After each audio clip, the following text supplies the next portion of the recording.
Hervé Platel, qui est neuropsychologue à l'université de Caen et qui s'intéresse au pouvoir de la musique comme soin. À Chaumont, on s'intéresse beaucoup aux soins, pas sous l'angle de la musique, mais nous avons des jardins de soins et de santé.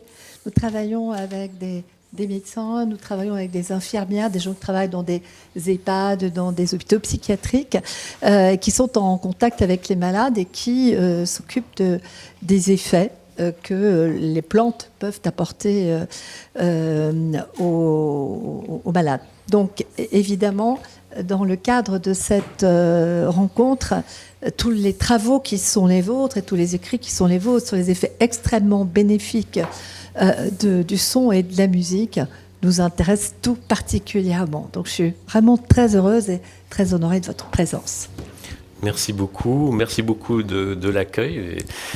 Je suis aussi très honoré d'être présent et puis d'avoir cette chance de parler tout de suite après cette interview merveilleuse de William Christie. Et en plus, il y a des liens qu'on peut tisser assez facilement avec ce qui vient d'être dit par William Christie. Alors, il y a un lien factuel. Je viens de la ville de Caen. William Christie, vous le savez sans doute, a été en résidence. La ville de Caen a eu cette chance de l'avoir en résidence avec les Arts Florissants pendant au moins une dizaine d'années. Donc ça, c'était vraiment exceptionnel d'un point de vue culturel d'avoir les Arts Florissants à Caen. Et puis William Christie a parlé de son père et de la libération de l'Europe. Et je ne vais pas vous rappeler que nous sommes le 6 juin et que tout de suite en Normandie, il y a ce devoir de mémoire qui est très important. Alors, c'est un devoir de mémoire. Des fois, quand on parle de devoir de mémoire ou de commémoration, il y a un côté assez pesant autour de ça. Mais il y a aussi une nécessité de transmission.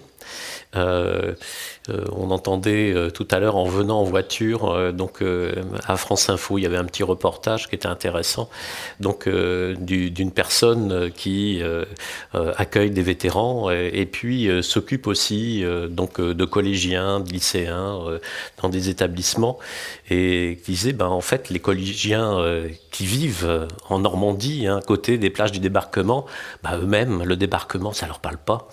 Et quand on leur demandait mais alors qu'est-ce qui s'est passé le 6 juin, qui est-ce qui a débarqué, il y en a même un qui a dit c'est les Chinois. Donc comme quoi il y a des fois des devoirs de mémoire qui sont quand même pas inintéressants. Donc je suis à Caen dans une unité de recherche, qui est une unité de recherche de l'INSERM. L'INSERM, c'est l'Institut national de la santé et de la recherche médicale. J'ai la chance d'être le directeur de cette unité de recherche depuis janvier 2022. Elle a été créée par Francis Eustache en 2002. Elle a pour objectif de s'intéresser à la mémoire humaine et à ses troubles. Le nom de cette unité de recherche, c'est neuropsychologie et imagerie de la mémoire humaine. La neuropsychologie, si vous n'êtes pas familier avec ce nom, en fait, on pourrait dire c'est une sous-discipline de la psychologie aujourd'hui, qui s'intéresse aux conséquences des maladies du cerveau sur le comportement. C'est mieux diagnostiquer, prendre en charge les patients qui ont des maladies neurologiques. Et en définitive, depuis son existence à cette unité de recherche, on s'est largement écarté des maladies neurologiques et des conséquences de maladies sur la mémoire, puisqu'il y a des travaux sur les conséquences sur la mémoire et sur la cognition, par exemple des chimiothérapies chez les patientes qui ont un cancer du sein. Là, on n'est pas du tout dans les maladies du cerveau. On a des travaux de plus en plus tournés vers la santé mentale. Et nous accueillons depuis 2016 120 personnes qui ont été exposées aux attentats du 13 novembre 2015 et pour la majorité d'entre eux qui se trouvaient au Bataclan et qui viennent depuis 2016 à Caen. À la fois ils sont filmés par rapport en fin de compte à leur mémoire en fin de compte traumatique. Et ils sont rentrés dans un programme de recherche. Donc, ils ont donc des évaluations cognitives, de traitement émotionnel, donc avec des psychiatres, avec des psychologues, etc. Et ils ont des mesures de neuroimagerie. Ce qui a permis de montrer que les personnes qui avaient un syndrome de stress post-traumatique avaient, de toute évidence, des difficultés à pouvoir inhiber les images traumatiques. Et c'est bien pour cela qu'ils avaient ce syndrome. Et qu'il y avait, en fin de compte, un dysfonctionnement entre leurs régions de la mémoire, notamment les régions hippocampiques, je vais en reparler tout à l'heure, les hippocampes du cerveau, et les régions préfrontales, les régions frontales, qui ont cette capacité de pouvoir inhiber des informations non pertinentes ou qu'on voudrait écarter, et qu'ils ont beaucoup de mal, en fin de compte, à faire. Et pourquoi j'évoque en fait ce travail? Parce que j'ai une doctorante que j'encadre dans le cadre de ce suivi de cette population très particulière, et qui a proposé l'analyse de questionnaires sur les pratiques artistiques et culturelles de cette population. Et vous savez que la musique est largement utilisée, on parle de musicothérapie, notamment donc dans la prise en charge du syndrome de stress post-traumatique. Il y a les travaux les plus nombreux qui ont été publiés sont des travaux justement sur la prise en charge de ce syndrome de stress post-traumatique chez les vétérans de guerre, et notamment aux États-Unis au retour à partir du Vietnam, et puis après les autres guerres donc en Moyen-Orient. Mais là, on se trouve dans une question tout à fait particulière, c'est que moi, en tant que musicien, parce qu'en fait, il y a une surreprésentation dans cette population de musiciens par rapport à la population générale. Il y a beaucoup de musiciens, beaucoup de personnes qui travaillaient dans le milieu, en fin de compte, du secteur des médias et dans le milieu artistique. Et qu'est-ce que je fais de ma pratique artistique, qui peut être la musique, alors même que cette pratique artistique me ramène à l'événement traumatique, puisque l'événement traumatique a eu lieu lors d'un concert de musique. Donc ça, c'est une question effectivement qui est assez passionnante, parce que comment la musique peut encore être un soutien pour la résilience lorsque la musique est, en fin de compte, presque la source, c'est pas la source, mais associée effectivement au trauma. En l'occurrence, ce qui ressort des premières données, c'est que ces personnes musiciennes reviennent à la musique. Elles reviennent à la musique quoi qu'il en coûte. Elles reviennent à la musique parce que la musique, à un moment donné, elles ont fait souvent une pause. Et à un moment donné, c'était pas supportable. Mais après, elles reviennent à la musique. Et la musique, parce que pour eux, s'ils sont allés à la musique, William Christie a un petit peu évoqué ça, c'est que c'était un besoin fondamental pour eux d'accompagner dans leur vie quelque chose qui allait les construire. Mais justement, il ne fallait pas que la musique les déconstruise. Et comment la musique va pouvoir de nouveau les construire, ça c'est quelque chose d'extrêmement intéressant.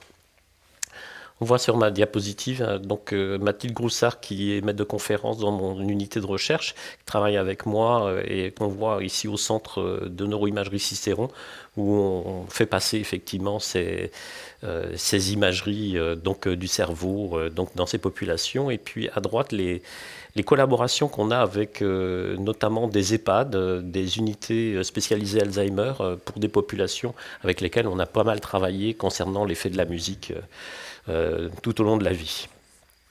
Mais avant de vous parler de cela, on va revenir à cette question, comment on passe du sonore à la musique. Comment l'être humain est devenu musical ? Est-ce qu'il est naturellement musical ? Ça, c'est une vraie question. Il y a des chercheurs dans mon domaine. Qu'est-ce que c'est que mon domaine ? C'est plutôt les neurosciences cognitives de la musique ou la neuropsychologie de la musique.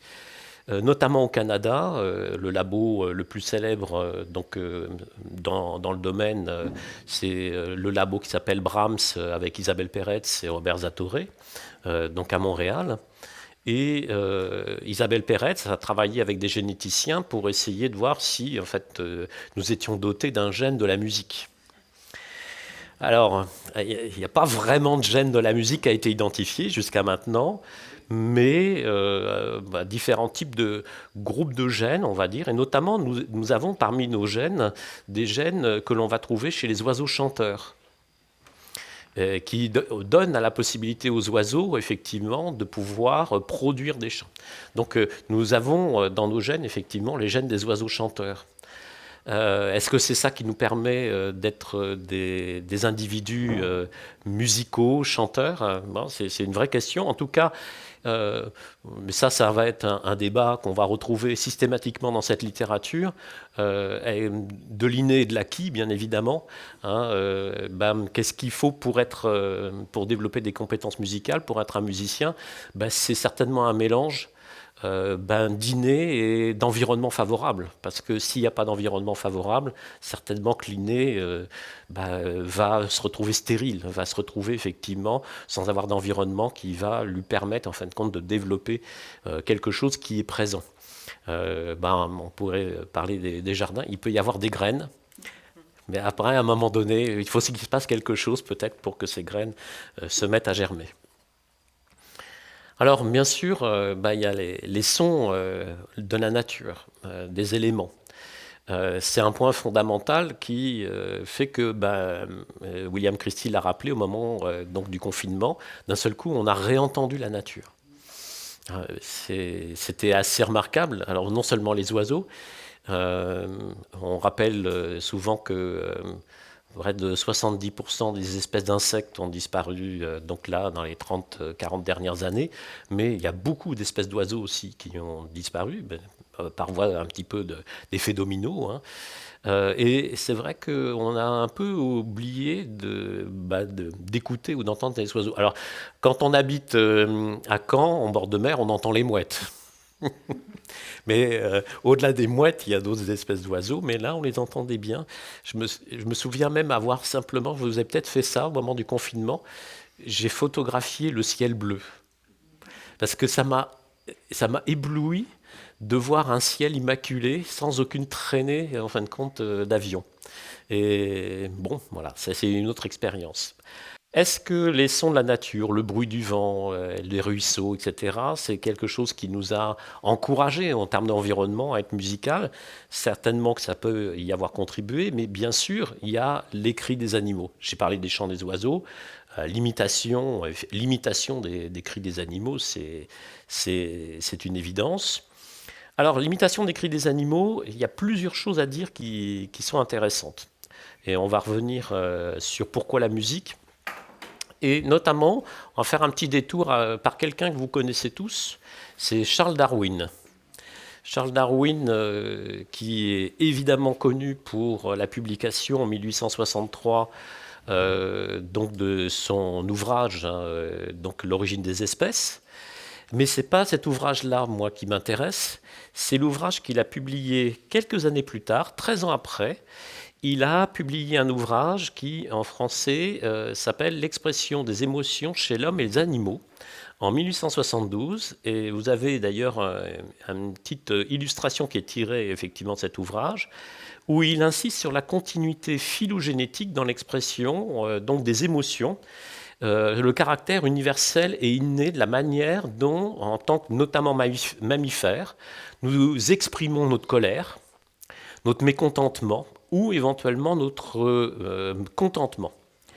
Notre mécontentement, c'est assez facile, parce que l'agressivité chez les mammifères se manifeste un petit peu toujours de la même manière. Il avait mis en avant qu'il y a les babines qui sont retroussées et on montre les dents.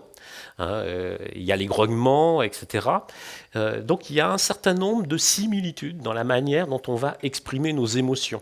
Et certainement un phénomène de continuité phylogénétique entre espèces dans la manière dont nous exprimons notre état émotionnel. Et du coup, si on parle après de la musique et de la manière dont on va exprimer effectivement des émotions en musique, on ne sera pas forcément surpris que si on demande à des musiciens exprime-moi une musique, compose-moi une musique qui est censée exprimer la colère, il ne va pas commencer à vous composer une petite musique qui fait non.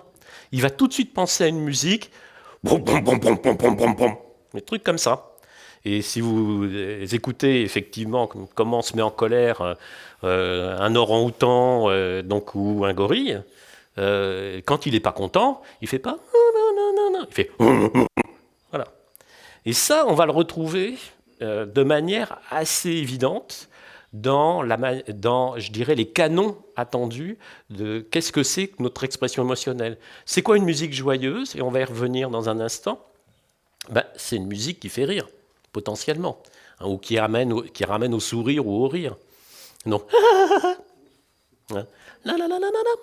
Voilà. Il peut y avoir, effectivement... Alors, évidemment, la musique va être un objet culturel, et comme tout objet culturel, le but du jeu, ça va être d'aller contre ces règles-là, hein, d'aller les distordre, et puis de montrer qu'on peut, évidemment, aller chercher des émotions dans l'inverse, dans quelque chose qui n'y est pas attendu.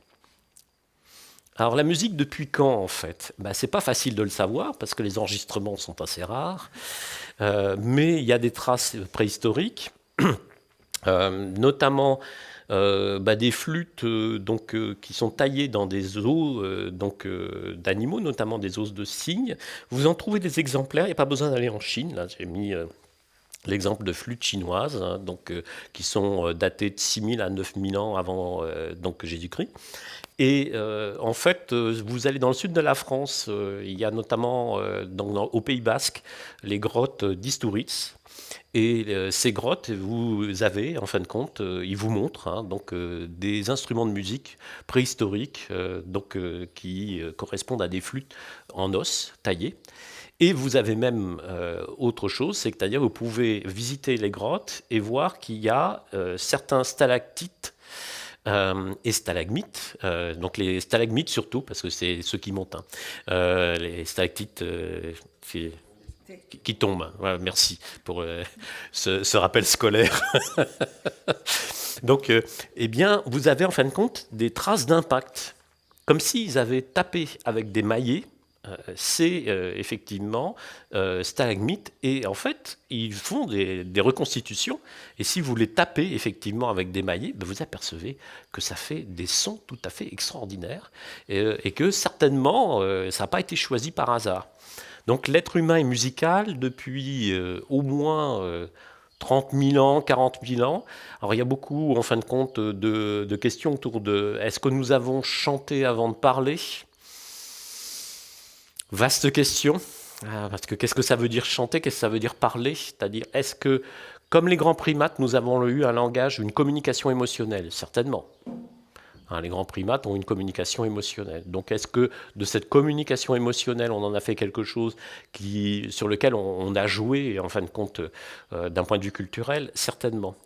Il y a aussi des hypothèses sur... je suis en contact avec une personne en France qui a pas mal travaillé sur les acoustiques des grottes, qui s'appelle Yegor Reznikov, et qui a fait des enregistrements en fait, lui, son hypothèse, c'est de dire, en fait, les endroits où vous trouvez notamment des peintures rupestres, peut-être qu'ils les ont pas complètement choisis au hasard, au-delà du fait qu'elles pouvaient être peintes, c'est que peut-être en plus, il y avait une acoustique particulière de ces lieux, ce qui permettait de faire un spectacle total, c'est-à-dire la salle de cinéma préhistorique, c'était, on avait peint effectivement les scènes de chasse, les animaux, et puis il y avait des acteurs potentiellement, c'est-à-dire qui imitaient les animaux, etc. Et comme il y avait une acoustique particulière, ça résonnait et ça donnait un spectacle total. Ce n'était pas du Dolby Atmos, mais voilà, ça faisait effectivement des phénomènes de résonance. Donc, bon, évidemment, ça on ne pourra jamais le savoir. En tout cas, ce qui est intéressant, c'est qu'il y a de plus en plus de travaux d'ethnomusicologie, etc., sur la manière dont on pourrait faire de la musique et quelles étaient les premières expressions musicales humaines. Voilà, je peux vous montrer ça comme exemple, que je trouve assez remarquable. C'est à la Maison de la Radio. Ils ont récupéré des pierres qui... ont été récupérés pour être... de France.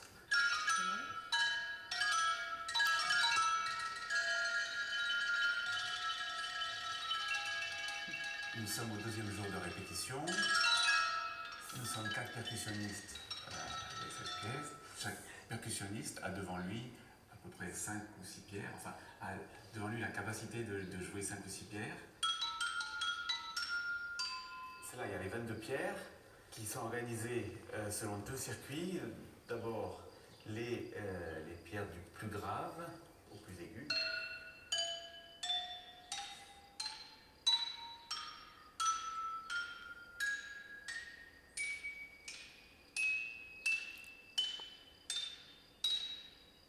Moi, ma place, c'est là. Mon copain qui est là, j'en ai là.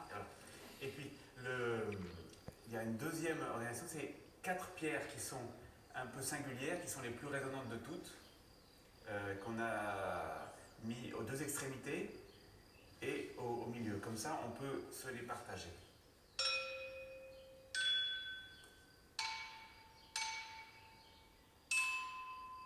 La musique préhistorique est très mal connue, et pour cause, et puis parce que personne ne peut avoir la prétention de pouvoir la qualifier, ni la présenter, ni avoir le moindre accès à une trace sonore de ce qu'elle a pu être. Donc, Alors, donc, je trouve que c'est un exemple assez intéressant d'essayer de toucher du doigt une réalité qui nous échappe forcément, hein, sur laquelle on ne met que des hypothèses. C'est comment effectivement c'est construit culturellement, les pratiques musicales, se sont construites les pratiques musicales dans l'humanité. Alors, malgré tout, philosophiquement, à quoi ça sert la musique ? Alors, est-ce que c'est utile pour la survie de l'espèce ? Alors, il y a un philosophe qui est un petit peu connu, à Harvard, un philosophe cognitiviste qui s'appelle Steven Pinker, vous en avez peut-être entendu parler. Et dans un écrit de 1998, il avait parlé des pratiques culturelles et de la musique. Et il avait écrit que, en définitive, tout ça, c'était, je dirais, ces pratiques culturelles étaient le fruit du fait que nous, on n'était plus en danger de mort permanente à cause du fait qu'il y aurait des prédateurs qui nous enquiquineraient la vie, et ça nous a permis de dégager du temps pour faire d'autres choses.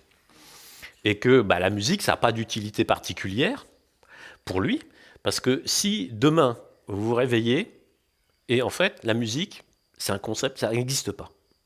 Vous arrivez dans votre salle de bain, voilà, bon, évidemment, ça va être compliqué pour France Musique, hein, etc. Mais bon, voilà, ou si vous êtes musicien, c'est quelque chose qui est particulier comme expérience mentale.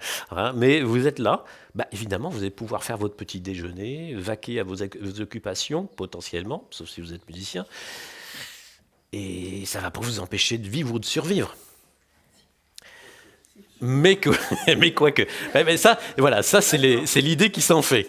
Hein, donc, en tout cas, on va dire comme ça, a priori, pourquoi pas. Mais malgré tout, pas évident. Hein. Alors il y a des gens, évidemment, qui se sont posés la question, mais cher Steven, peut-être que si la musique existe dans toutes les sociétés humaines, alors ça c'est une particularité quand même qu'on peut souligner, qu'on n'a pas trouvé d'exemple de cultures humaines très éloignées les unes des autres et à différentes époques, qui n'aient pas eu de pratique de chant, de musique, etc., même si c'est dans des contextes avec des choses très très différentes, puisque on a même des cultures où il y a des pratiques de chant ou des pratiques instrumentales, alors même qu'il n'existe pas dans leur langue le mot, le concept qui veut dire musique. Donc c'est particulier. Donc ça veut dire qu'il y a des mots pour parler des pratiques, mais il n'y a pas le concept culturel de musique. Alors qu'est-ce que disent les ethnomusicologues, les ethnologues, etc. Alors la première hypothèse, notamment qu'on va trouver avec des philosophes, des ethnologues comme Miller ou Mitton, c'est de dire, en fait, la musique s'est conservée dans les civilisations humaines parce qu'elle a notamment une utilité dans la sélection des partenaires sexuels. Parce qu'eux, ils sont partis de l'idée darwiniste, vous savez, avec les oiseaux chanteurs, et les parades, etc., que celui qui a le plus beau chant, évidemment, est un potentiel partenaire plus intéressant. Bon, à part l'idée du guitar héros, qui peut perdurer dans ce sens-là. Je sais bien que les ténors sont extrêmement séduisants, mais je ne suis pas certain que ça soit effectivement une explication très convaincante, hein, donc de pourquoi la musique s'est inscrite dans l'humanité.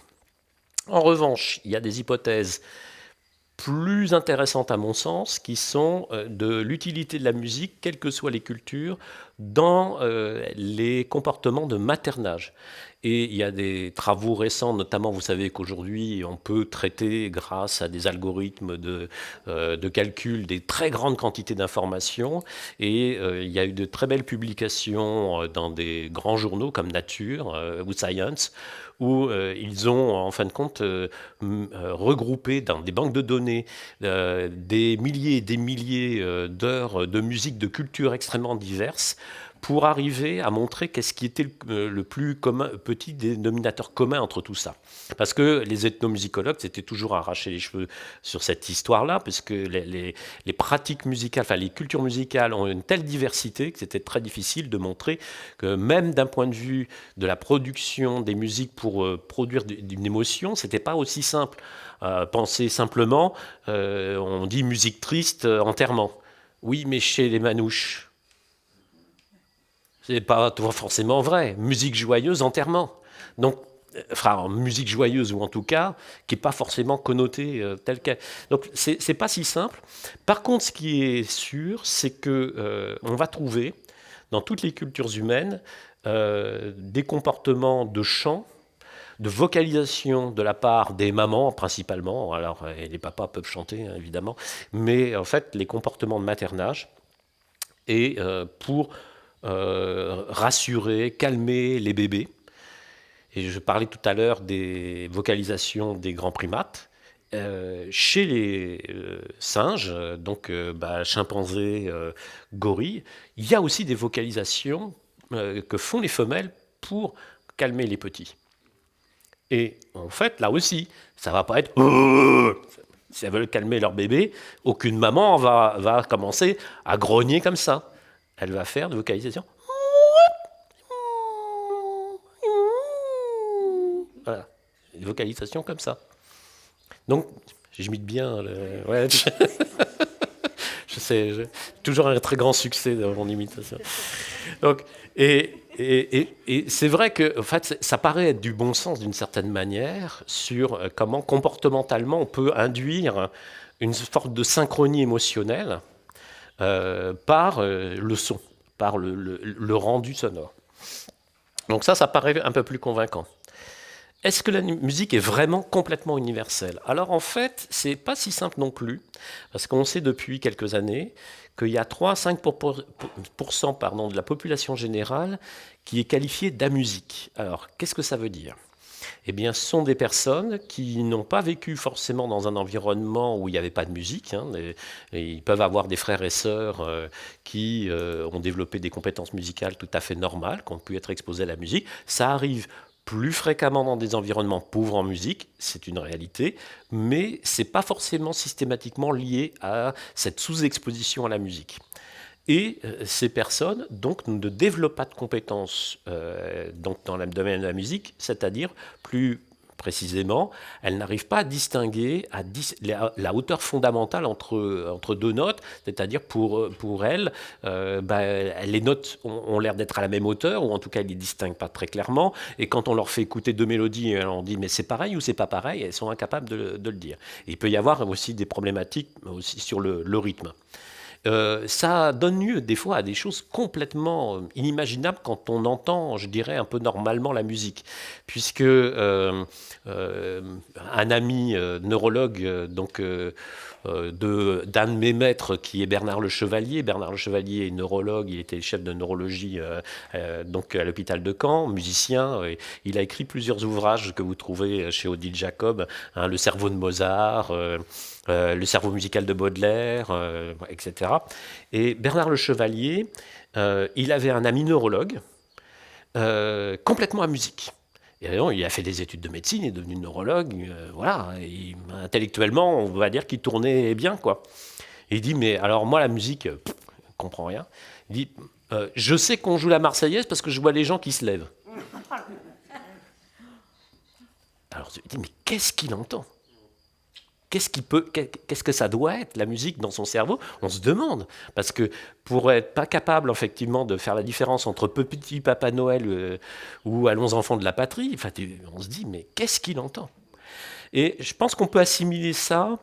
Et aujourd'hui, avec la neuroimagerie, on voit que chez les personnes à musique, ce sont des collègues, notamment en France, avec Barbara Tillman, qui est directrice de recherche au CNRS, donc qui était à Lyon, qui est maintenant à Dijon, qui a fait de la neuroimagerie de personnes à musique et qui montre le fait qu'on a au niveau du cerveau des phénomènes de sous-connectivité entre certaines régions du cerveau, voire de surconnectivité. Les deux phénomènes peuvent exister. Et c'est un peu à l'image aussi de ce qu'on va trouver chez les personnes qui ont des syndromes dyslexiques, de la dyslexie, notamment qui ont des difficultés à discriminer les phonèmes du langage. Ces personnes-là n'ont pas de problème avec la mélodie du langage. Et c'est ça qui est vraiment surprenant, c'est-à-dire qu'au niveau de la prosodie, c'est-à-dire dire est-ce que la phrase est interrogative, etc., en fait, ça va. Donc comme quoi c'est bien dissocié, et c'est ça qui est assez surprenant. Alors, est-ce que la musique a rendu l'être humain plus intelligent? Je saute d'un truc. Donc, alors, bon, il y a des musiques, et puis si on fait de la musique, et ça nous rend plus intelligents. Alors, en fait, c'est une question qui est une hypothèse qui est impossible à vérifier.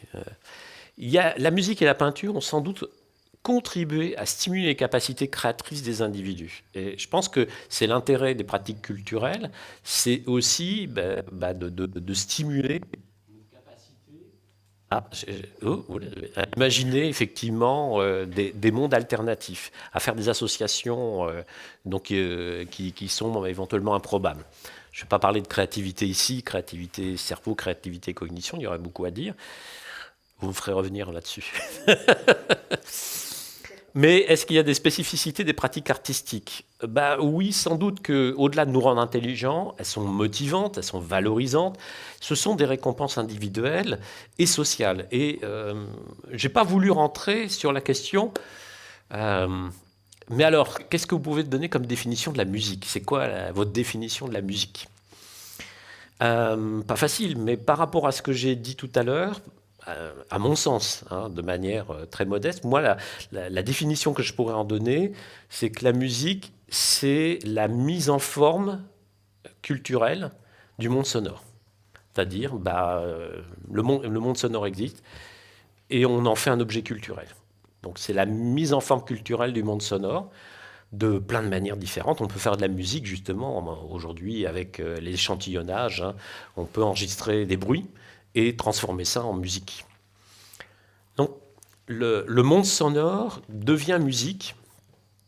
Est-ce que, je parlais de l'inné et de l'acquis tout à l'heure, il faut effectivement... la musique, c'est aussi, en fin de compte, quelque chose qui se construit socialement.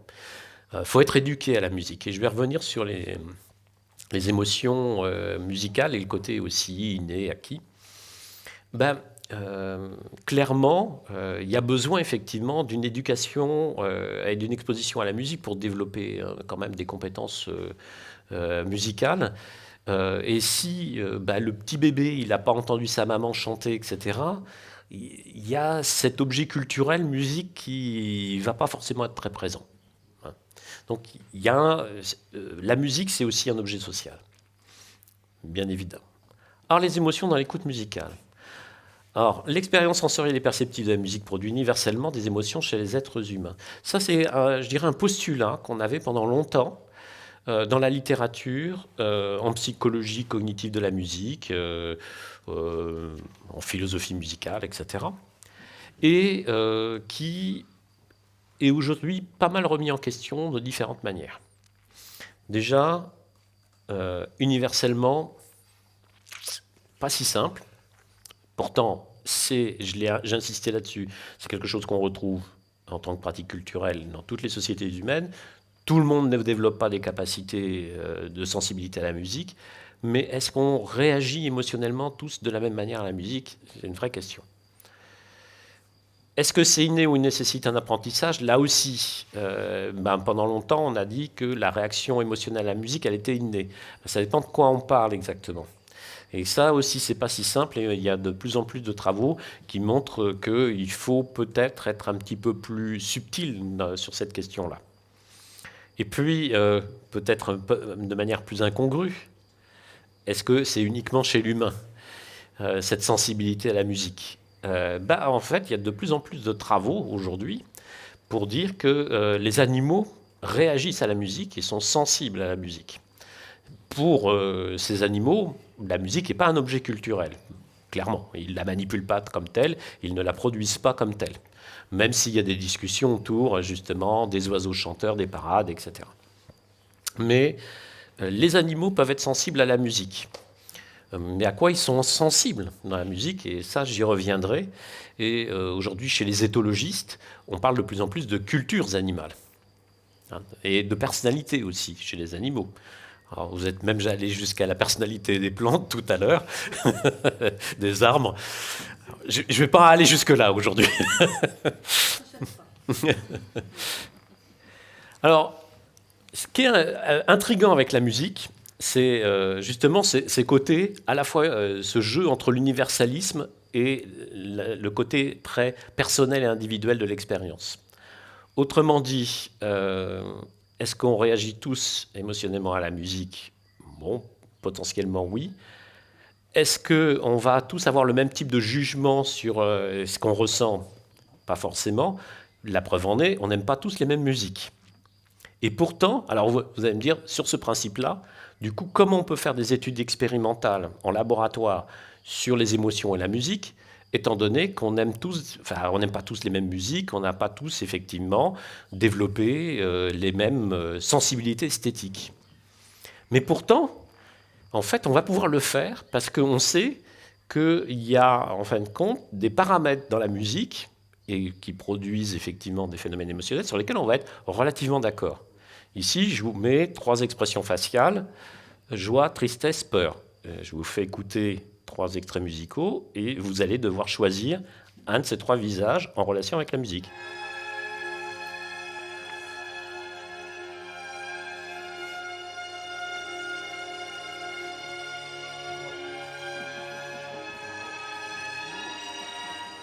Tristesse. Oui, je pense.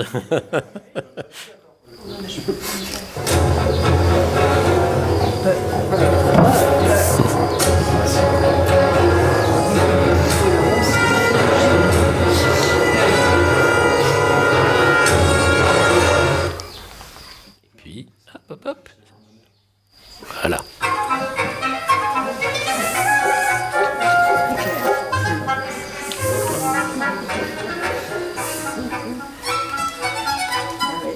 Bon, alors ça revient à ce que j'évoquais tout à l'heure, hein, sur cet aspect phylogénétique. Donc si je vous mets dans des conditions expérimentales où vous avez à choisir des expressions faciales de cet ordre-là, en fonction des musiques que vous entendez, vous allez voir que nos réponses vont être très homogènes. On va tous répondre d'un point de vue catégoriel, on va pointer les mêmes visages. Et pourtant, on n'aime pas les mêmes musiques. Mais on extrait, en fait, compte de ces musiques, quelque chose, des régularités, qui font que ça, par convention, ça c'est la joie, ça c'est la tristesse, ça c'est la peur. Vous pouvez tester ça même avec des enfants de 3-4 ans, ça fonctionne très très bien. Des enfants de 3-4 ans que vous avez exposés à des dessins animés de type Disney. Parce que vous savez très très bien comment ça marche dans les films Disney, on fonctionne avec les stéréotypes, notamment émotionnels. Dans les Disney classiques que vous connaissez tous, qu'est-ce qui se passe quand il y a une scène rigolote? Voilà, on a une instrumentation un peu sautillante, donc on est en mode majeur, il n'y a pas de souci. Et puis quand il y a une scène triste, c'est-à-dire qu'il y a un personnage qui meurt, enfin qu'on croit qu'il est mort, mais qu'il n'est pas vraiment mort. Premier point, déjà il pleut. Hein, la mort de Balou à la fin du livre de la jungle, de Robin des Bois à la fin. Ils ne sont pas vraiment morts, mais il pleut. Etc. Mais on croit qu'ils sont morts. Les personnages croient qu'ils sont morts. Musique triste, mode mineur, ralenti, etc. Légère dissonance. Et puis d'un seul coup, on s'aperçoit, et en fait, il est pas mort. Hop, il y a le petit rayon de soleil, les nuages s'écartent, le petit rayon de soleil, et là, d'un seul coup, musique mode majeur, et on revient, et tout va bien. Les gamins de 3-4 ans, ils ont tout pigé. Hein. Ça y est, c'est calé. Hein. Vous leur faites écouter des trucs comme ça, ils savent très très bien que ça c'est la joie, ça c'est la tristesse, ça c'est la peur. Parce que là, on est sur les conventions attendues de ce que la musique doit transmettre en termes de synchronisation émotionnelle. Tout à l'heure, avec mon histoire de gorille qui grogne. Alors, ces musiques-là, c'est ce principe-là, c'est pas les mêmes musiques qu'il a utilisées, ont été utilisées dans une expérience publiée il y a quelques années, en 2009, par Thomas Fritz et collaborateurs. Thomas Fritz s'est immergé, en fin de compte, pendant plusieurs mois dans une tribu d'Afrique équatoriale qui s'appelle les Mafa. À l'époque, les Mafa, des bergers d'Afrique équatoriale, avaient été complètement isolés, pas d'électricité, pas de télé, pas de radio. Ils n'étaient pas du tout exposés à la musique occidentale. On faut arriver à en retrouver maintenant des contextes comme ça. Il leur a fait écouter des musiques. Alors, les Mafa ont des pratiques instrumentales. Ils fabriquent eux-mêmes leurs instruments, pas facile à jouer d'ailleurs. Et il leur a fait écouter à ces Mafa des extraits musicaux où il fallait qu'ils pointent. Alors déjà, il a vérifié qu'ils comprenaient bien les expressions faciales et que pour eux, ça représentait bien les émotions qui étaient représentées ici. Et ils devaient pointer effectivement le visage qui correspondait pour eux le mieux à l'émotion de la musique. Les musiques qu'il a choisies, en plus, c'était des musiques qui avaient été choisies avec le laboratoire d'Isabelle Perrette. C'était des musiques simplement de piano. Vous savez, le piano, genre piano dans les films, les anciens films muets, à la Charlot, etc. C'est-à-dire quand, en fin de compte, il y a une scène trépidante, il n'y a pas plus occidental que ça, hein, clairement. Et bien pourtant, ils ont, au-delà du hasard, réussi à distinguer la joie, la tristesse, de la peur. Mais vous remarquez, en fait, parce que chez les Mafa, par rapport aux Occidentaux, c'est ce qu'il y a en dessous, là, les barres en je sais pas, saumon, on va dire ça, au niveau de la couleur. Mais ce qui marche le mieux, c'est la joie. Et j'en avais discuté avec Thomas Fritz parce que ce n'était pas clairement explicité dans son papier. Et il l'évoque. En fait, chez les Mafa, la musique, les pratiques musicales, culturellement, sont reliées, quand on fait de la musique, c'est uniquement dans les moments de joie de la vie. C'est-à-dire, il ne viendrait pas à l'esprit d'un Mafa qu'il y ait de la musique lors d'un enterrement ou lors de cérémonies ou de moments tristes de la vie. La musique ne doit pas accompagner la tristesse, la musique accompagne forcément la joie. Donc du coup, il y a un biais social, il y a un biais culturel, qui est que, évidemment, ils reconnaissent d'autant mieux la joie que c'est quelque chose qui a une identité particulière, le sautillement de la joie, etc. Et ce qu'ils produisent comme musique joyeuse, il y a une similitude rythmique, un petit peu tonale, moins tonale que rythmique, qui est évidente. Donc, quoi qu'on fasse, de toute façon, on ne peut pas démêler de ce qui est, de l'imprégnation culturelle et évidemment de choses qui sont assez innées dans la manière dont l'être humain a d'exprimer ses émotions et de les ressentir. Alors aujourd'hui, les travaux en neurosciences cognitives de la musique ont permis d'identifier la complexité des régions du cerveau qui sont impliquées dans ce qu'on va appeler le frisson musical, l'expérience de l'extase musicale et du frisson. Et en fait, c'est assez complexe. Le frisson musical, clairement, je vous le résume en fait de manière assez simple. Vous voyez cette petite pyramide là, en 3 degrés. On a essayé de faire ça avec. C'est comment son petit nom ? Sébastien, je cherchais. C'est pas Pascal, c'est Sébastien Boller, à Cerveau et Psycho. En fait, on peut dire qu'on peut distinguer, pour simplifier, 3 grands types d'effets émotionnels de la musique.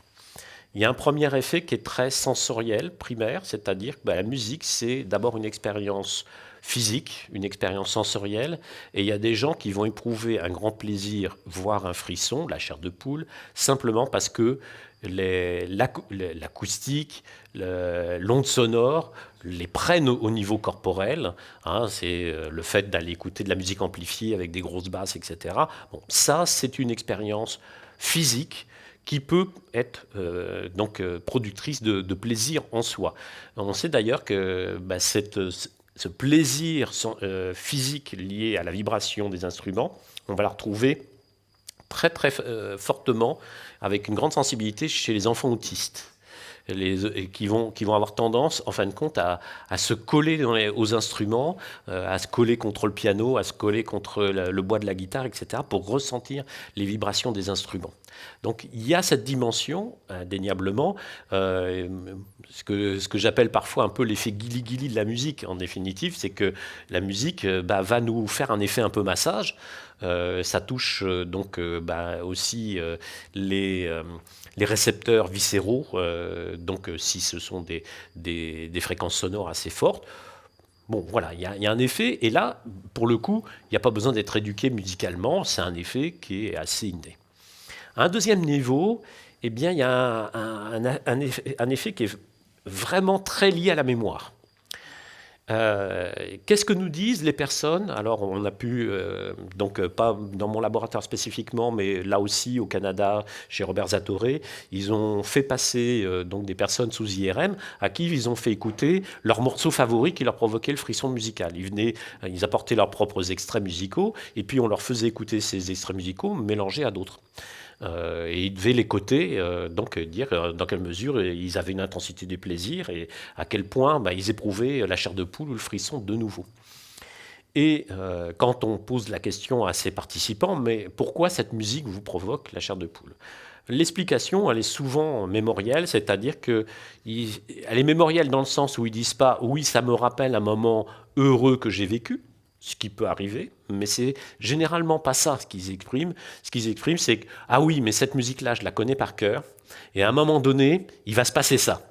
À un moment donné, il y a les chœurs qui vont arriver, il y a les violons qui rentrent, et puis ils montent. Ah oui, j'adore ça, ou il y a un son bizarre, là, je l'adore, ou il y a le chanteur qui va faire ça, ou il y a... Voilà.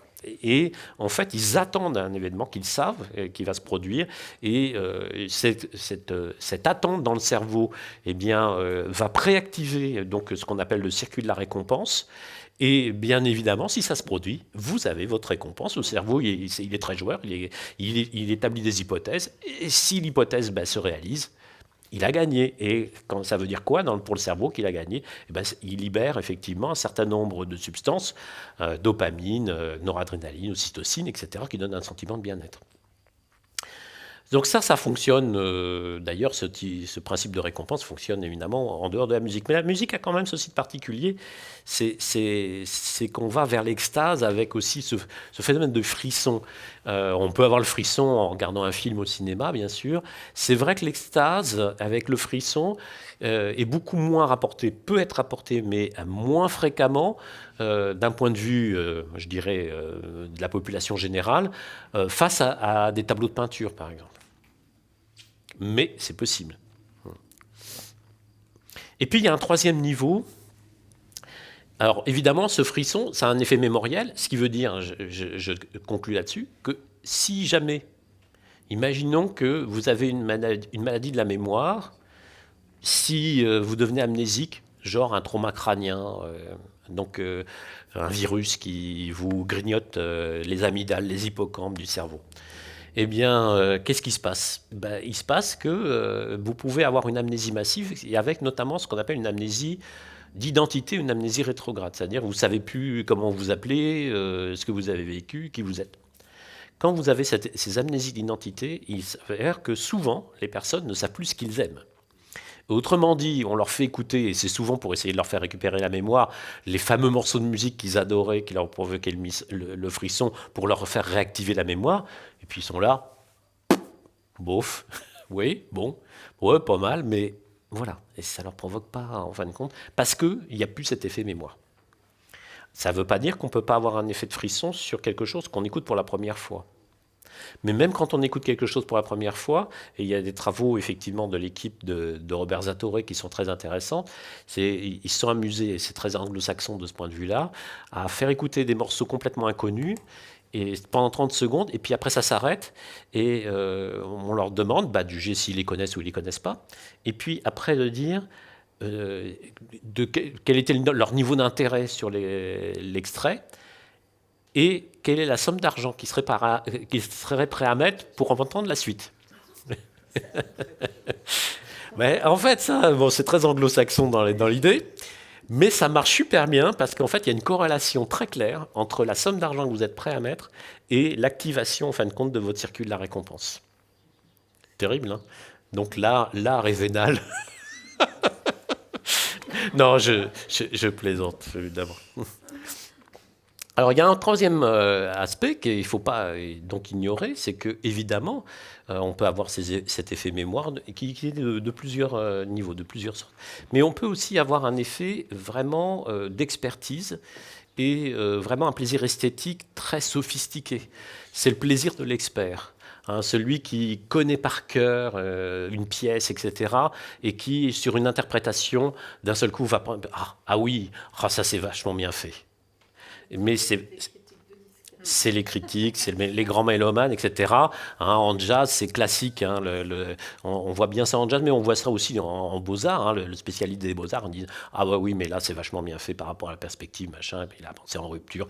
Bon, après, on pense ce qu'on veut, mais il y a des gens que ça touche.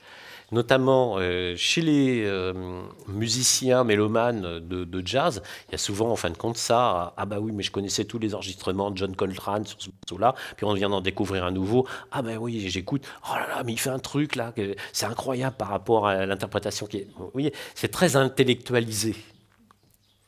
Mais il y a des gens, cet intellectualisme en fin de compte culturel, où, on va dire, ils prennent leur pied avec ça. Donc, en définitive, on ne peut pas réduire le plaisir de la musique simplement au fait de dire la musique, ça provoque des émotions simplement parce que c'est un phénomène sensoriel, basique. Ça se joue à plein d'échelles différentes. Et bien évidemment, quand vous allez écouter un concert, vous pouvez avoir du plaisir, je dirais, en même temps pour tous ces niveaux, pour toutes ces raisons. Un point qui est intéressant, c'est l'anédonie musicale. C'est la perte du plaisir. Alors on peut avoir une perte du plaisir à la suite de lésions cérébrales. Bon, ça, c'est un peu étudié, c'est rare. Il y a des cas assez étonnants. Je ne vais pas insister là-dessus, mais bon, on comprend. Bon, il y a des lésions du cerveau et on peut perdre, un peu comme l'amnésie que j'ai décrite tout à l'heure, on peut perdre effectivement la relation au plaisir qu'on a avec la musique. Plus intéressant, c'est la perte du plaisir ou l'absence du plaisir sans pathologie. C'est-à-dire, les gens ont une perception normale de la musique et du langage. Ils ne sont pas amusiques au sens où je l'ai décrit tout à l'heure. Ils écoutent de la musique de manière régulière. Est-ce que vous écoutez de la musique, vous trouvez ça plaisant? Oui, ouais, plus ou moins.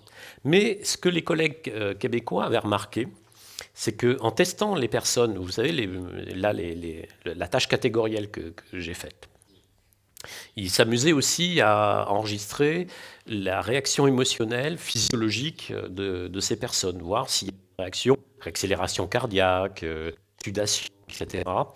Et en fait, ils s'aperçoivent qu'il y a des personnes, ils sont capables de catégoriser parfaitement les musiques en disant celle-là elle est joyeuse, celle-là elle est triste, celle-là fait peur, mais ils n'ont aucune réaction physiologique. C'est-à-dire, ils catégorisent ça complètement intellectuellement. Mais ils n'ont pas de synchronie. Alors qu'il y a des gens hypersensibles à la musique, c'est-à-dire que dès que la musique est joyeuse, ils se synchronisent en fait, émotionnellement avec cette musique, ou dès que la musique est triste, tout de suite, ça les rend tristes, quoi, vraiment. Et donc, ils ont voulu voir si, en fait, dans la population générale, ces personnes qui n'éprouvaient pas d'émotion à la musique, en fait, c'est des personnes qui n'éprouvaient pas d'émotion pour quoi que ce soit. C'est-à-dire, dans la population générale, on peut se dire qu'il y a certainement un pourcentage de gens qui n'ont pas une vie émotionnelle et affective très développée. Hein, tout est neutre. Bon, c'est bof, quoi. Voilà. T'aimes bien ça? Bof. Et ça, bof. Et ça te range bof. Voilà, c'est bof. Hein, donc, mais est-ce que c'est parce que c'est des personnalités bof ou est-ce que c'est autre chose? Et ils ont donc proposé de regarder ce qui se passait notamment dans une structure du cerveau qu'on appelle le noyau accumbens, qui est vraiment une structure clé donc du circuit de la récompense. Et ils ont fait écouter de la musique. Donc il y a 3 groupes. Donc les anédoniques. Donc là, en fait, c'est en plein, hein, les histogrammes en plein. Il y a les anédoniques, les hédoniques et les hyperhédoniques. Alors, ceux qui ils marchent au quart de tour. Ce qu'on voit chez les hédoniques, les hyperhédoniques, c'est que l'augmentation, enfin l'activité dans ces structures du cerveau, les noyaux donc incumbens, ça crache. Hein, c'est-à-dire que tout de suite, il y a de l'activité. Alors que l'écoute de la musique, à gauche comme à droite, chez les anédoniques, en fait, il n'y a pas d'activité, quoi. C'est même plutôt négatif. Mais vous avez vu qu'il y a les petits histogrammes en striés, là. Alors, qu'est-ce qu'ils leur ont proposé comme autre tâche pour voir si, chez les anédoniques, il y avait quand même le circuit de la récompense qui s'activait? Eh bien, ils leur ont proposé une tâche de gain d'argent. Et là, boum, le noyau incumbens, quand ils gagnaient de l'argent, ils crachaient. Ils étaient contents. Ils avaient leur récompense. Donc, comme quoi, voilà, on n'est pas tous égaux. Il y a des gens qui investissent la musique comme étant une activité qui leur produit de la récompense. Et il y a des gens, c'est pas ça. Ça ne veut pas dire qu'ils ne pensent qu'à l'argent. Ça veut dire qu'éventuellement, ils ont investi dans d'autres pratiques. Ça peut être le sport. Ça peut être le sport, notamment, il y en a beaucoup, effectivement, ils vont dire ça. C'est le sport, je fais beaucoup de jogging, de marche à pied. Ça me provoque vraiment, effectivement, le sport extrême. Hein, et évidemment, il y a d'autres activités de la vie qui peuvent provoquer du plaisir. On est d'accord. Donc, il n'y a pas que la musique. Mais c'est intéressant parce que ce qui est intéressant dans cette histoire-là, c'est qu'ils comprennent parfaitement comment ça fonctionne, la musique. C'est-à-dire qu'intellectuellement, ils sont capables de dire ça c'est joyeux, ça c'est triste, hein, comme les gamins de 3-4 ans que j'évoquais tout à l'heure qui ont été exposés à Walt Disney. Et c'est un peu comme les enfants autistes. Vous savez qu'ils ont beaucoup de mal, je reviens sur les autistes, ils ont beaucoup de mal à décoder, en fin de compte, les expressions faciales. Et ils n'ont pas d'empathie parce qu'ils ont du mal à dire que les gens sont tristes, sont joyeux, etc. Alors après, on leur apprend. On leur dit, tu vois, quand il a la bouche comme ça, il est joyeux. Quand il a la bouche comme ça, il est triste. Il n'est pas content. OK? Alors là, joyeux. Là, triste. OK? Il a pigé. Après, il est capable de dire joyeux, triste. Mais il n'a aucune empathie et aucune synchronie émotionnelle pour autant. Donc c'est intéressant de voir effectivement qu'on peut intellectuellement comprendre la musique, mais pas forcément la ressentir émotionnellement, ou l'investir plutôt émotionnellement. Donc on est différent de ce point de vue-là. Hein. Donc je pense à quelque chose d'assez nouveau sur la représentation qu'on avait de la musique de manière peut-être un petit peu basique, comme étant oui, les émotions musicales, ça nous touche tous de la même manière. Non. C'est en fait assez... Il y a des différences, des niveaux de sensibilité différents, et ça ne veut pas dire qu'on ne comprend pas ce que c'est que la musique pour autant. Alors, je vais vous parler un peu de neuroplasticité par la pratique musicale. Qu'est-ce qui a révolutionné les travaux sur les neurosciences cognitives ces dernières années? C'est l'apport de l'imagerie cérébrale depuis les années 90. Quand on parle de plasticité cérébrale, de neuroplasticité, on parle de 2 choses. Soit la plasticité fonctionnelle, c'est-à-dire les modifications du fonctionnement du cerveau qui est induit par l'expertise, hein, donc ça peut être une réponse métabolique, soit la plasticité structurale qui a été en fait découverte beaucoup plus récemment. Ce sont les modifications dans la structure du cerveau, c'est-à-dire que c'est vraiment l'architecture cérébrale qui est modifiée par en fin de compte l'effet de pratique. Alors, il n'y avait pas beaucoup de populations d'experts qui étaient étudiées en neurosciences dans les premières années. Et vous avez peut-être entendu parler notamment du fait qu'il y a eu beaucoup d'études chez les joueurs d'échecs, hein, par rapport à ce qui se passait dans leur cerveau, par rapport à des novices en échecs ou des gens qui n'étaient pas au même niveau que des grands maîtres, etc., pour voir comment leur cerveau traitait différemment je dirais, l'anticipation des coups, etc. Donc il y a des effets d'expertise. En musique, on peut trouver aussi ces effets d'expertise. Alors, je donne un exemple ici de qu'est-ce qui se passe entre l'amateur ou le professionnel. Ici, on demande à des musiciens de jouer les 16 premières mesures d'un concerto de violon de Mozart. Ce sont des violonistes. Et donc vous allez voir évidemment davantage d'activité dans l'hémisphère droit du cerveau. Ça c'est l'avant de la tête, ça c'est l'arrière de la tête. L'hémisphère droit, pourquoi? Parce que les doigts de la main gauche sont coordonnés par l'hémisphère droit. Les doigts de la main droite par l'hémisphère gauche. Donc on a beaucoup plus d'activité du côté droit, donc par rapport à la coordination manuelle. Et vous voyez quelque chose d'évident, c'est que entre les amateurs et les professionnels, les amateurs ont une activité cérébrale plus large que les professionnels, qui est plus restreinte. Et ça, c'est quelque chose d'assez classique, c'est-à-dire de deux choses l'une, chez les professionnels, où on a des régions en plus qui s'allument, du fait de l'expertise, où on a des réseaux cérébraux plus restreints, c'est-à-dire que le principe de ces imageries, c'est de regarder la consommation énergétique du cerveau.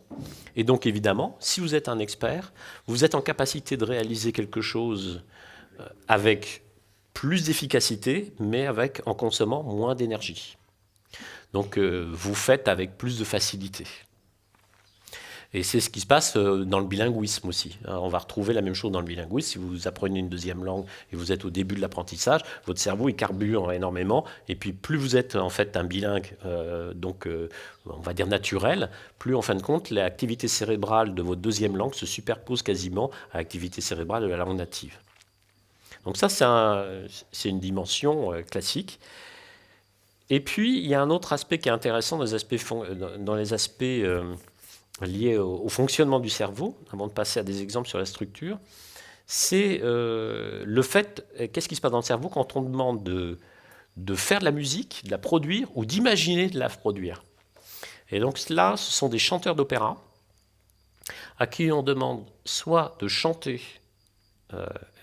pendant longtemps, c'était très très difficile de demander d'enregistrer de l'activité cérébrale de chanteurs, parce que si vous avez eu l'occasion de passer une imagerie du cerveau, la première chose qu'on vous demande, c'est surtout de ne pas bouger, pas parler. Hein, parce que ça fait des artefacts.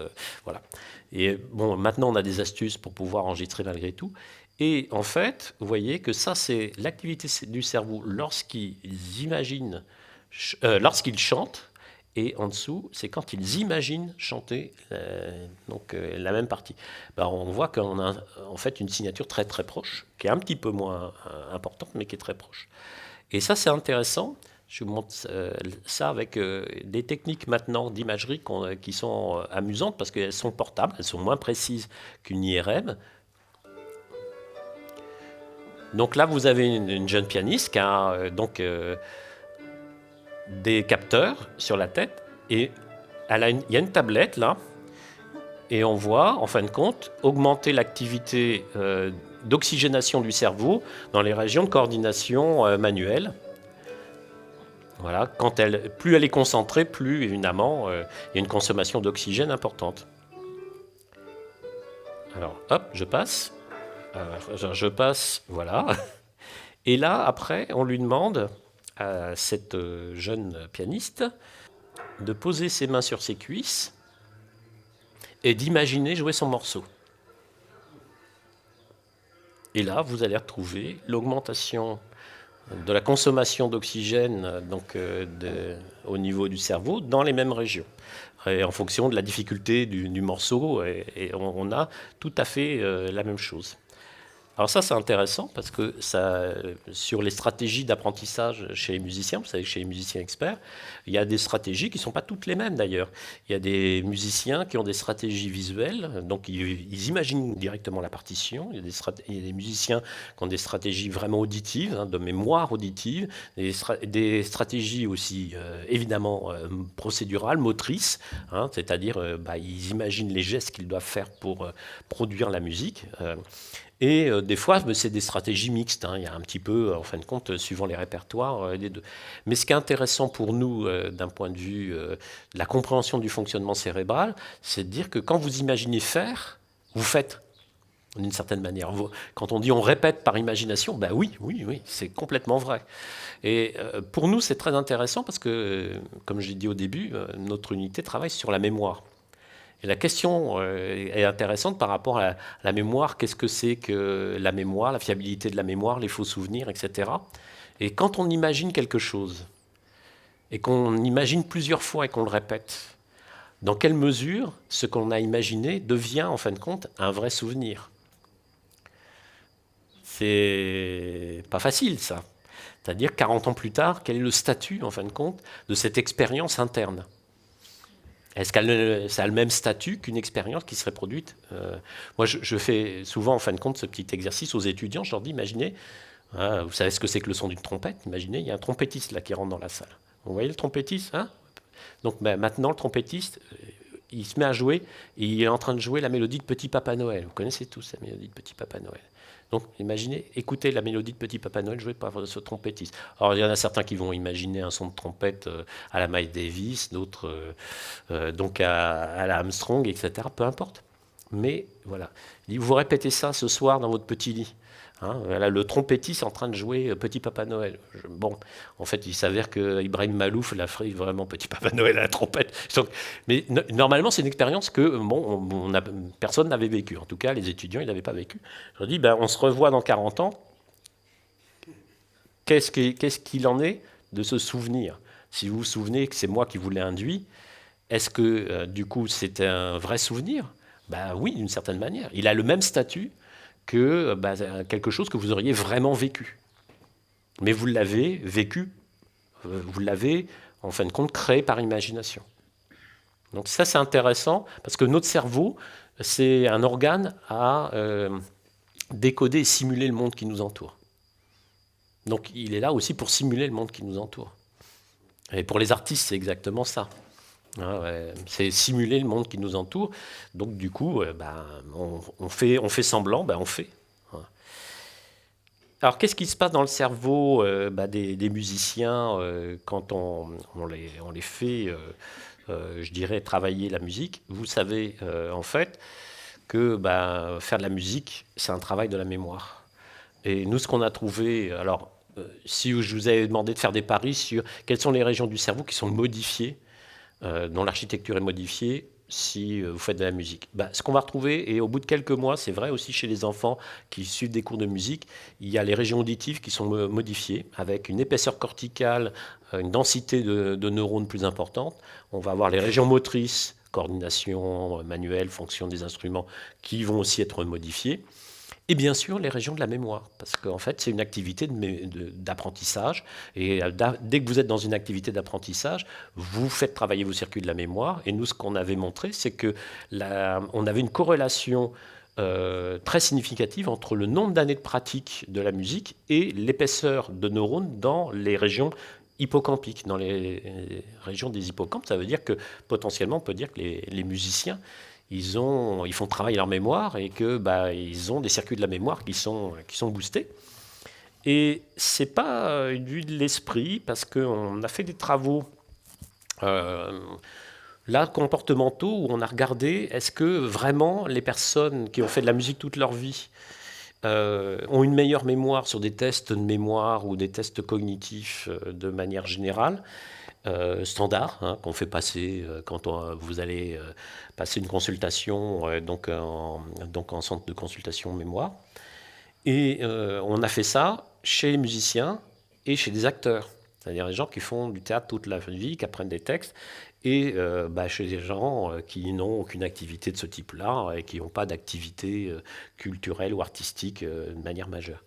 En fait, les acteurs comme les musiciens âgés surperforment par rapport à la population générale sur des tests de mémoire. Ce qui n'est pas surprenant, parce qu'ils font travailler régulièrement leur mémoire. Il y a une petite différence entre les musiciens et les acteurs, c'est que les musiciens, on a un effet sur la mémoire, parce que quand on dit mémoire, on devrait dire les mémoires. Eh bien, il y a un effet sur la mémoire qui est un peu général, et chez les acteurs, c'est surtout la mémoire verbale, évidemment, qui est très boostée. Les musiciens, en fait, ils font travailler plein d'aspects de leur mémoire, et c'est ça qui fait qu'on a un effet un peu général et qui est intéressant et qui nous intéresse, nous, par rapport au fait que est-ce que la musique peut être utilisée en prévention par rapport au vieillissement du cerveau. Alors après, la musique en prévention par rapport donc au vieillissement du cerveau, ça dépend peut-être du style de vie. Il y a des musiciens avec des styles de vie différents, donc il y en a qui vivent âgés. On se demande même comment ils en sont arrivés là. Voilà, donc la musique peut potentiellement rendre le vieillissement plus favorable. Il y a un travail qui est assez amusant, c'est celui-là qui, en fait, les Suédois, comme les Finlandais, il y a d'autres différents pays, suivent des grandes cohortes de population, des milliers d'individus. Ils les suivent depuis des années pour voir quelles sont les maladies les plus fréquentes qu'on a en population générale, quels sont les territoires où il y a des risques d'avoir plus de types de maladies, donc ce qu'on appelle des études épidémiologiques, et voir le vieillissement de la population. Et en fait, ils se sont aperçus que dans leur cohorte de milliers d'individus, ils avaient des jumeaux. Et notamment des jumeaux homozygotes, c'est-à-dire ils viennent du même œuf, ils ont strictement le même bagage génétique. Et chez ces dizaines de paires de jumeaux homozygotes, il y avait des jumeaux qu'ils ont qualifiés de divergents, parce qu'il y en a un qui a fait une activité dans sa vie que l'autre n'a pas fait. Et notamment la musique. Il y en a un qui a fait de la musique et l'autre n'a pas fait de musique. Et quand ils ont regardé les différences dans le cerveau du jumeau musicien par rapport à celui qui n'avait pas fait de musique, eh bien, ils retrouvent effectivement des différences d'un point de vue architectural, c'est-à-dire la substance blanche, c'est les fibres de connexion entre les neurones. Eh bien, il y a un épaississement de certaines, en fin de compte, fibres. Il y a un épaississement aussi de la densité de substance grise. Et puis quand on fait le contraste inverse, quand on regarde si le jumeau qui n'a pas fait de musique, il n'aurait pas des trucs en plus par hasard dans l'autre sens, on ne trouve rien. Donc en fait, ça ne dit pas si celui qui a fait de la musique va mieux vieillir dans l'absolu. Mais ça fait passer un message que je trouve intéressant, c'est que on a beau avoir le même bagage génétique, il y a une prédestination biologique, mais en fait, ça ne fait pas tout. Donc, on a les mêmes gènes, mais on a des destins différents parce que l'environnement est ce qu'on fait par rapport à soi et c'est essentiel. Donc je trouve que c'est un message plutôt qui donne l'augmentation du sentiment de libre arbitre d'une certaine manière. C'est-à-dire que on a le pouvoir de transformation, c'est nous qui sommes aux commandes. Si on a décidé effectivement qu'on devait changer, vous savez, si vous voulez vous muscler un peu, vous allez à la salle de gym. Hein. Maintenant, c'est vrai qu'on sait aussi que pour le cerveau, c'est pareil. C'est-à-dire que si vous voulez qu'il y ait des bénéfices sur le cerveau de certains, je dirais, liés au vieillissement de votre cerveau, etc., vous pouvez faire de la musique à défaut de faire de la gym. De la gym, c'est bien aussi. Hein. Donc, alors je conclus. Et puis, on aura l'occasion de rediscuter tout un tas de choses. Je ne parle pas des travaux, parce que je n'ai pas le temps, mais il y a effectivement des travaux chez les animaux. Les animaux, c'est assez surprenant. Je vous montre juste un résultat. Vous voyez une courbe, là. On regarde la tension artérielle, on mesure la tension artérielle chez des rats à qui on ne fait pas écouter de musique. Et ce sont des rats hypertendus, c'est-à-dire ils font facilement des crises cardiaques. C'est une souche génétique. Donc il ne faut pas leur jouer à cache-cache avec eux. Coucou. Ça peut être dangereux. Ouais. Mais ces rats hypertendus, vous pouvez leur faire écouter de la musique qu'on utilise pour la relaxation. C'est-à-dire elle va diminuer en intensité, elle va effectivement avoir un rythme de plus en plus lent. Et bien en fait, ils se synchronisent sur la musique. Et ils ont non seulement les battements cardiaques qui diminuent un peu, mais ça ne peut pas diminuer non plus de manière drastique. Et vous savez que nous, on a donc une synchronisation cardiovasculaire et respiratoire. On a aussi le rythme respiratoire qui se cale sur la musique. Eh bien, on a une tension artérielle qui diminue en fonction, effectivement, de la perception de cette musique. Donc, en fait, chez les animaux, il y a cette sensibilité à la synchronisation de certains paramètres musicaux. Donc tout à l'heure, je parlais de l'effet de la musique et des émotions, mais en fait, on voit bien qu'il y a des paramètres fondamentaux dans la structure musicale, rythmique notamment, qui sont importantes sur les effets de synchronisation qu'on peut attendre, sur pourquoi ça explique que la musique peut être effectivement thérapeutique. Et pour le coup, je conclus que les effets cumulatifs des paramètres musicaux expliquent pourquoi elle peut être effectivement intéressante dans un cadre clinique. Il y a les aspects sensoriels et vibratoires, avec une stimulation viscérale et végétative.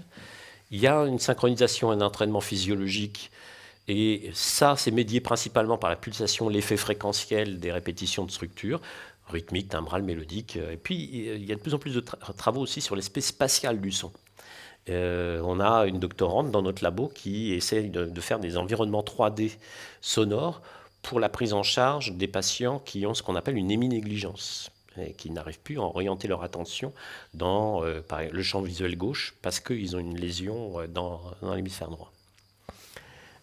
Un impact des rythmes cardio-respiratoires et des rythmes cérébraux, et on est de plus en plus intéressé par le fait que comment, en fin de compte, certains rythmes cérébraux, vous savez qu'on a le rythme alpha, bêta, gamma, comment, en fait, certaines musiques vont rentrer en résonance avec ces rythmes cérébraux et les stimuler. Et la régulation émotionnelle, il y a un cumul chez l'homme de l'effet sensoriel, de synchronisation physiologique et cognitive, des mémoires, construction des attentes, etc. Donc, en fait, pendant longtemps, on a cherché le facteur explicatif de pourquoi la musique était thérapeutique. On a souvent dit, c'est la régulation émotionnelle. Mais en fait, ça veut tout et rien dire. En fait, une fois qu'on a dit ça, on n'a rien dit. Et c'est vrai qu'aujourd'hui, on a un tableau qui est beaucoup plus complexe, mais qui est beaucoup plus intéressant aussi pour expliquer comment ça marche. C'est pas de constater que ça marche, mais d'expliquer comment ça marche. Et on va même sur des aspects qui sont assez étonnants, puisqu'il y a des laboratoires qui regardent comment l'expression de nos gènes est modifiée par le fait d'être exposé à la musique, sur les aspects notamment de transcription génétique. Donc, vous avez entendu parler des ARN messagers un jour. Bon, voilà, les ARN messagers, c'est ces protéines qui vont dire à nos cellules, donc, toi, tu dois travailler comme ça, tu dois augmenter ton activité, toi, tu dois baisser ton activité, etc. On en trouve dans le vivant de manière générale. C'est là qu'on va faire un lien avec les plantes. Et en définitive, il y a certainement des aspects vibratoires, pulsatoires, qui vont induire directement des modifications de la manière dont les ARN messagers vont dire à notre biologie de moduler son activité. Et qui peut expliquer pourquoi il y a effectivement des musiques. Je connais quelqu'un qui travaille en région parisienne là-dessus, qui aurait potentiellement la possibilité de faire croître les plantes de manière supérieure que d'autres. Parce qu'elles agiraient sur les facteurs de croissance qui seraient stimulés via les ARN messagers. Donc là, on rentre dans une autre époque de nos travaux. Là, nos travaux, ils essayaient de dégager un petit peu des facteurs. C'était encore assez basique, parfois encore un peu caricatural. Et là, d'un seul coup, on va basculer vraiment dans une autre dimension. Dans la dimension où on va étudier vraiment les paramètres physiologiques fondamentaux. Alors après, la question qui est quand même pas une question anodine, c'est est-ce qu'on parle toujours de musique là ? Parce que quand je parle d'effet d'une fréquence sonore, c'est pas l'effet de la musique. Et quand je parle de musicothérapie, je dialogue avec, notamment j'interviens dans des formations de musicothérapie, d'art-thérapie. Effectivement, sonothérapie, musicothérapie, est-ce qu'on parle de la même chose ? Parce que si on utilise juste une vibration sonore, j'appelle pas ça de la musique, moi. Alors voilà, il faut s'entendre sur les concepts, le vocabulaire, etc. Mais ça ouvre plein de perspectives. Et j'arrête là, et je vous remercie, je m'excuse d'avoir peut-être été un petit peu long sur ces circonvolutions, mais on aura l'occasion de rediscuter. Oui, au-delà des plantes, il y a certains qui font écouter de la musique pour l'élevage du vin. Est-ce que c'est une farfelutade totale ou est-ce que c'est un élément sérieux ? Pour l'instant, je dirais que c'est pas basé sur des choses qui ont pu être reproduites, confirmées. Enfin, c'est-à-dire que là, il y a beaucoup... Je pense que faut considérer que pour l'instant, il y a des observations qui sont intéressantes, mais qui mériteraient d'être reproduites et comprises de manière cadrée. Parce que dans des exemples comme ça, on ne sait pas, en fin de compte, si c'est strictement l'effet de la musique ou de d'autres conditions qui ont pu influencer le phénomène au bout du compte. Ce qui rend les choses assez complexes. Je vais juste prendre la métaphore aussi par rapport à tous les travaux qu'on a eus sur l'impact de la musicothérapie chez les patients Alzheimer, etc. En fait, la question c'est toujours, mais est-ce que l'effet vient de la musique ou l'effet vient en fin de compte de l'animateur ? C'est évident que vous ne pouvez pas le démêler, ça. Et qu'il y a plein d'exemples.